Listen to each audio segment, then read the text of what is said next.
અદબ. આજે કઈ વાર્તા કરશું? હા, કબૂતરોનું એક ટોળું ઉડતું ઉડતું જતું હતું. કોનું ટોળું હતું? હા, કબૂતરોનું. થોડોક સમય પસાર થયો, કેટલાક કબૂતરોએ નીચે જોયું. ક્યાં જોયું? એક ઝાડ પાસે ઝાડના દાણા વેરાયેલા જોયા. કેના દાણા? ઝાડના. તેમણે ત્યાં જવાનું વિચાર્યું. કબૂતરોના રાજાએ પણ એ દાણા જોયા, પરંતુ તેને કહ્યું, દોસ્તો, અહીં ઉતરવું સારું નથી. કોણે કીધું? કબૂતરોના રાજાએ.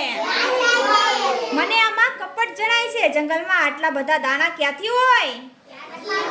જંગલમાં દાણા હોય નહીં. જવાનું માંડી વાળો. કબૂતરોએ રાજાનું કહેવું માન્યું. બધા કબૂતરો જમીન ઉપર ઉતર્યા. કબૂતરોએ છે રાજાનું કહેવું માન્યું નહીં. બધા કબૂતર ક્યાં ઉતર્યા? જમીન ઉપર.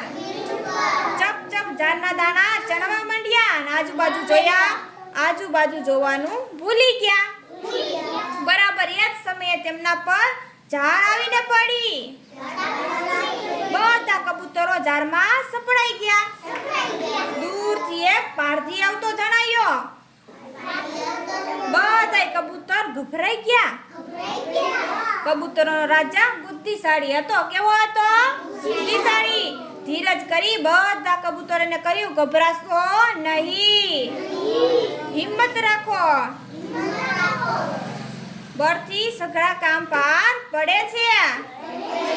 હું કહું કે તરત જ એક સાથે ઉડવાનું. રાજાના કહેવા મુજબ બધા કબૂતર એક સાથે ઉડ્યા. ઝાડ પર એમની સાથે ઉડવા લાગી. તેઓ દૂર દૂર ઉડ્યા. એક પહાડ પર પહોંચ્યા. ક્યાં પહોંચ્યા? પહાડ પર. એ વખતે રાજાએ કહ્યું, હવે તમે બધા અહીં પહાડ પર ઉતરો. ત્યાં મારો એક મિત્ર ઉંદર રહે છે. કોણ રહે? તે આપણને જરૂર મદદ કરશે. બધા કબૂતર ઝાડ સાથે પહાડ પર ઉતર્યા. રાજાએ તેના મિત્ર ઉંદરને બોલાવ્યો. કોને બોલાવ્યો? ઉંદર તેના મોટા કુટુંબ સાથે દોડી આવ્યો. કોની સાથે દોડી આવ્યો? એના કુટુંબ સાથે. એ બધા ઉંદરોએ ઝટાપટ ઝાડ કાપી નાખી. બધા કબૂતર ઝાડમાંથી છૂટ્યા અને તેમણે ઉંદરોનો આભાર માન્યો. આપણી કોઈક મદદ કરે તો આપણે એનો આભાર માનવો જોઈએ ને.